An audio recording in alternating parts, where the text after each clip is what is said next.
En el capítulo de hoy vamos a hablar acerca de los cuartiles de datos agrupados. Entonces vamos a ver el siguiente ejemplo. Tenemos que cuál es el cuartil 1, 2 y 3 de la siguiente tabla de datos agrupados. Entonces vamos a ver la tabla que nos ofrece nuestro ejercicio.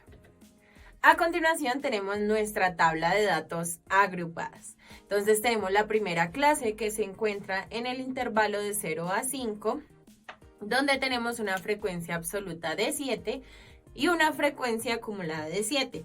Por otro lado, vamos a tener una clase que está determinada de 15 a 20 con una frecuencia absoluta de 7 y una frecuencia acumulada de 31. Y finalmente tenemos la última clase que va de 35 a 40, donde tenemos una frecuencia absoluta de 9 y una frecuencia absoluta acumulada de 75. Por eso tenemos que el total de nuestra muestra va a ser igual a 75. De ahí entonces vamos a determinar nuestro primer cuartil. Para esto entonces vamos a tener que el primer cuartil o el Q1 va a ser igual a, entonces tenemos que K o nuestra posición es igual a K por N sobre 4, porque hablamos de cuartiles. Entonces tenemos que va a ser igual a K, que sería para este caso 1 por N. N teníamos que era 75 de nuestra tabla, que era el total de datos, sobre 4. Entonces vamos a tener 1 por 75, 75 sobre 4, que es igual a 18.75. Ahora, como no es un número entero, lo vamos a aproximar al entero mayor, es decir, 19. Luego nos debemos guiar por la frecuencia absoluta acumulada. Esta posición la vamos a encontrar en la clase de 0 a 15. Entonces, si vemos la frecuencia absoluta acumulada, vamos a tener que será el valor de 24, porque si miramos el valor anterior nos dice 15 y tenemos la posición 19. Entonces tomamos la frecuencia absoluta acumulada de 24, que se encuentra en la clase de 10 a 15. Entonces debemos definir nuestro límite inferior, nuestro ancho de nuestro intervalo, y además vamos a tener en cuenta nuestra frecuencia absoluta y nuestra frecuencia acumulada de la clase anterior. Entonces, definiendo, vamos a tener el límite inferior sería el número que encontramos acá, que en este caso sería 10, el número más pequeño de nuestra clase. Ahora, el ancho de nuestro intervalo, entonces sería 15 menos 10, que es igual a 5. Tenemos nuestra frecuencia absoluta, la cual va a ser igual a 9. Y por último, determinamos la frecuencia absoluta acumulada de la clase anterior. Entonces tenemos que la de nuestra clase es 24 y la anterior, es decir, el número de arriba, sería 15 en nuestra tabla. Entonces, ya identificados todos nuestros datos, vamos a tener que entonces Q1 va a ser igual a el límite inferior, que sería 10, más nuestra posición, que sería 19, menos nuestra frecuencia absoluta acumulada anterior, que sería 15, sobre nuestra frecuencia absoluta, que sería 9, por el ancho de nuestro intervalo, que sería CO, que es igual a 15. Y vamos a tener que, realizando los cálculos, tenemos que nos da un valor de 12.22.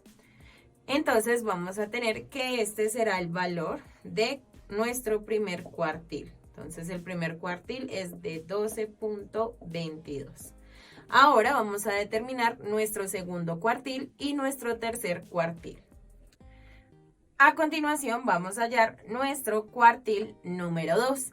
Para esto definimos K, que va a ser igual al número del cuartil en el que nos encontramos, que sería 2, por N, que sería 75, que es el total de datos de la muestra, sobre 4. Vamos a tener que este va a ser igual a 75 medios, simplificamos 2 y 4, que es igual a 37.5. Como nuestro dato no es un número entero, lo aproximamos al entero mayor, es decir, 38.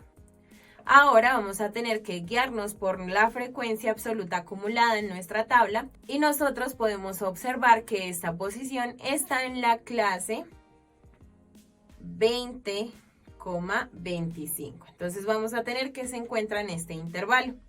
Entonces debemos definir nuestro límite inferior, que va a ser igual a 20. Luego vamos a tener la amplitud de nuestro intervalo, que sería 25 menos 20 igual a 5.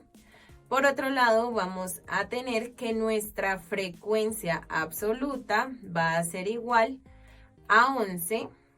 Y por último, vamos a tener que nuestra frecuencia absoluta acumulada de la clase anterior va a ser igual a 31.